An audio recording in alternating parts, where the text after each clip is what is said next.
మాధవ్ రెడ్డి గారు చెప్పండి, మీ సమస్య ఏంటి? నమస్తే సార్, మంచి మంచి ప్రోగ్రామే పెట్టారు. ఎస్ సార్, చెప్పండి.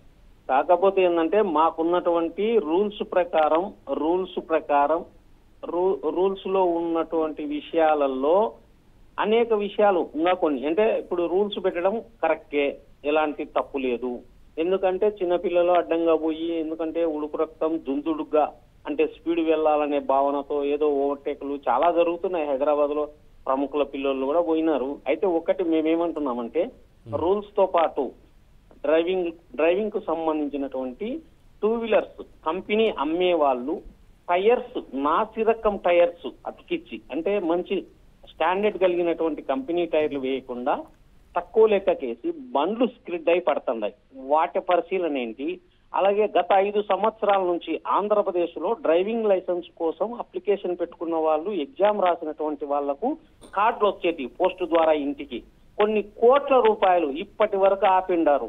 కనీసం అది తిన్నారా, మింగినారా, లేకుంటే వస్తాయా వాళ్ళకు? ఎందుకంటే ఆన్లైన్ లో సార్ ఇవన్నీ సార్ మీరు మాట్లాడేవన్నీ పబ్లిక్ ఇంట్రెస్ట్ అండి. మీకు దీని మీద ఏదైనా సమస్య ఉంటే దాని గురించి మీరు అడిగి తెలుసుకోండి. ఇవన్నీ పబ్లిక్ ఇంట్రెస్ట్, పొలిటికల్ ఇంట్రెస్ట్లు, అవి మనం సమాజంలో మాట్లాడాల్సినవి. ఇప్పుడు ఇది మనము చర్చా వేదిక ఏంటంటే ప్రజలకు అవగాహన కల్పించడం, లేదా ప్రజలకు ఉన్న డౌట్స్ని క్లియరిఫై చేయడం. కాలర్ ఉన్నారు, దత్తు గారు మాచవరం నుంచి, ఆయనతో మాట్లాడదాం. దత్తు గారు చెప్పండి సార్.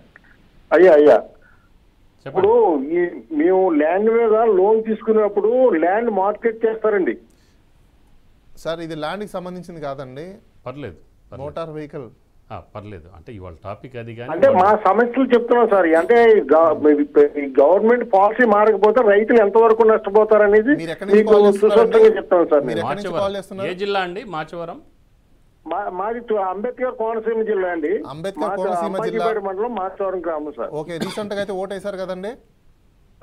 రీసెంట్ గా ఓటు వేశారు కదా? అవును, వేసామండి. ప్రభుత్వాన్ని ఎన్నుకున్నారు కదా? అవునండి. మరి ప్రభుత్వాన్ని ఏమైనా ప్రశ్నించారా ఈ మధ్య కాలంలో? అంటే మీ ద్వారాగా పవన్ కళ్యాణ్ గారికి వెళ్తే మాకు న్యాయం జరుగుతుంది మా కోరిక సార్. అంటే ఇప్పుడు మీరైతే ఒప్పుకుంటున్నారు పవన్ కళ్యాణ్ ద్వారా న్యాయం ఏం జరగట్లేదని చెప్పేసి అని? అంటే ఆయన ద్వారాగానే జరుగుతుందండి. ప్రభుత్వంలో మీ ఎవరికి చెప్పాలో కూడా అర్థం అవట్లేదు సార్. ఆయన ద్వారా ఆయన దృష్టిలోకి వెళ్తే రైతులు కొంతవరకు న్యాయం జరుగుతుందని మా అభిప్రాయం సార్. ఓకే, చెప్పండి మీ సమస్య ఏంటి? మా సమస్య ఏంటంటే అండి, ఇవాళ సన్న చిన్నకారు రైతులు ఒక 50,000 రూపాయలు లోన్ తీసుకున్నారండి, మార్కెట్ చేస్తున్నారండి. ఆ డబ్బు కట్టేసినా కూడా అది క్యాన్సిల్ పెట్టడానికి 3500 కాడి నుంచి 4000 రూపాయలు అడుగుతున్నారు సార్. ఎవరు అడుగుతున్నారు? ఈ సబ్ రిజిస్టార్ ఆఫీస్ లో. అది మేము ఏంటని అడిగితే 1500 రూపాయలు గవర్నమెంట్ డీడీ తీయాలి, మిగతా సేకడ ఫీజుల కింద లేఖర్ కింద అవుతాయి అంటున్నారండి. దారుణం కదా సార్ ఇది. అంటే ఒక పని చేయండి సార్, మీరు ఒక లెటర్ రాసి ఇలా అడుగుతున్నారు అని వాళ్ళకి ఒక లెటర్ ఇవ్వండి. ఎవరికి? సబ్ రిజిస్టార్ ఆఫీస్ లో సబ్ రిజిస్టార్ గారికి, అలానే డిస్ట్రిక్ట్ రిజిస్టార్కి ఒక లెటర్ ఇవ్వండి.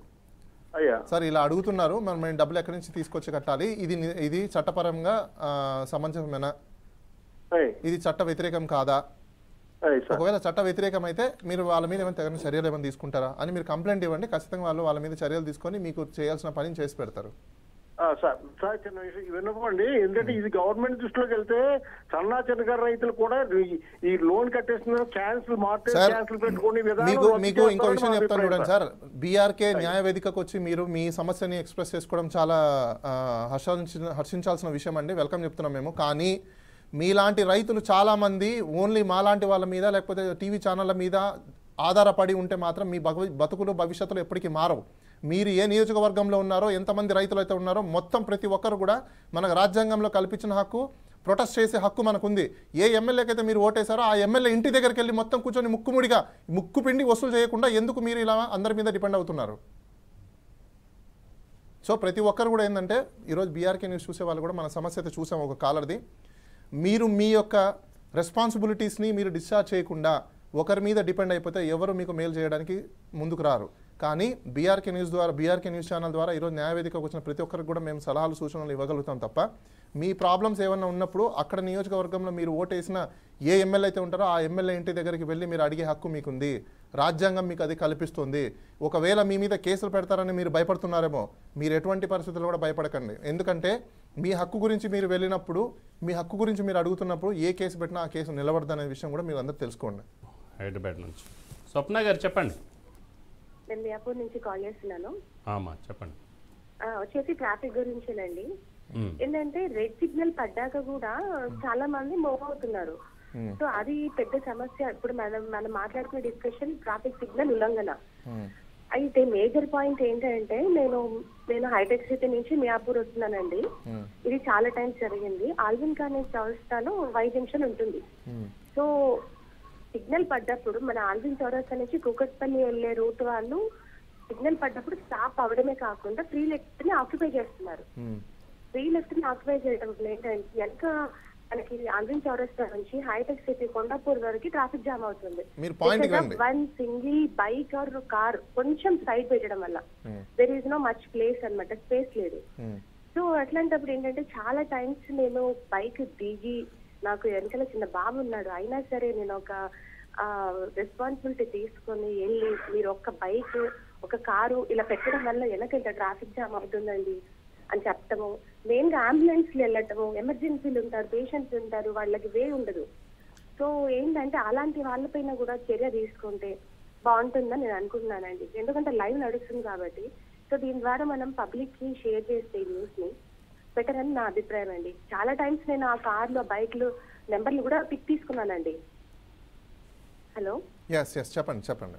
తీసుకున్నానండి. ఇంకొకటి అడ్డంగిట్లో పార్క్ చేయడం వల్ల ఎక్కడికెక్కడ ట్రాఫిక్ జామ్ అవుతుంటే చాలా టైమ్స్ నేను 100 కాల్ చేసి ఆ బైక్ నెంబర్లు కార్ల నెంబర్లు చెప్పేసి సో ఏరియా సో ప్లేస్ వల్ల ఇలా బ్లాక్ అయిందండి, ఏ నుంచి ఇంత ఏరియా ఇన్ని కిలోమీటర్స్ ఇంత లాంగ్ ఏరియా బ్లాక్ అయిందని చెప్తాము. ఇమీడియట్ గా వాళ్ళు రావటము, వే అంతా క్లియర్ చేయటం ఇదంతా జరుగుతుందండి. కానీ ఎవరో ఒక రెస్పాన్సిబిలిటీ తీసుకొని కాల్ చేస్తే పోలీస్ వాళ్ళు రావటము క్లియర్ చేయటం అవుతుంది. కానీ మనమై ఫ్రీ లెఫ్ట్ ఆక్యుపై చేయకుండా ఉండాలంటే దానికి కూడా కొత్త రూల్ ఏదైనా తీసుకొని వస్తే బెటర్ అని నా అభిప్రాయం అండి. స్వప్న గారు, మీరు రెస్పాన్సిబిలిటీ తీసుకొని మీరు ఈ యాక్ట్ని చేయడం అనేది మంచిదండి. కానీ ఇక్కడ మనం ఇంకోటి కూడా అర్థం చేసుకోవాల్సిన విషయం ఏంటంటే మన భారతదేశంలో ఆ సమస్య ఎప్పటికీ పోదండి. రీజన్ ఏంటి అంటే ఇప్పుడు మీరు ఏదైతే ఉల్లంఘన అని అనుకుంటున్నారో చట్టం ప్రకారము మోటార్ వెహికల్ యాక్ట్ ప్రకారము రోడ్స్ ఏవైతే ఉండాలో ఆ రోడ్స్ లేవండి.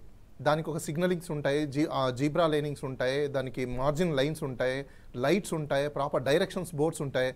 ఏవి కూడా మన భారతదేశంలో ఇప్పటిదాకా కూడా ఉన్నాయని చెప్పేసి ఎక్కడ లేవు. కాబట్టి ఒక సిటిజన్కి మీలాంటి రైట్ని రూల్స్ని పాటించే సిటిజన్కి ఎలా తెలుస్తుంది? మీలాంటి వాళ్ళకే తెలియలేకపోతుంది అంటే ఇంకా కామన్ మ్యాన్కి ఎలా తెలుస్తుంది? సో అందుకోసమే ఏ చట్టమైనా తయారు చేస్తే 3 E's అనేది కంపల్సరీగా వాడతారండి. ఒకటి ఇంజనీరింగ్, 2 ఎనాక్ట్మెంట్, 3 ఎడ్యుకేషన్, ఇంకోటి ఎన్ఫోర్స్మెంట్. అంటే ఇక్కడ మనం చట్టాలను ఎన్ఫోర్స్ చేస్తున్నాం తప్ప ఎక్కడే కానీ ఎడ్యుకేట్ చేయట్లేదు, ఎడ్యుకేట్ చేసి ప్రజలకు చెప్పట్లేదు, చెప్పి దాన్ని ఎన్ఫోర్స్ అయితే చేయట్లేదు.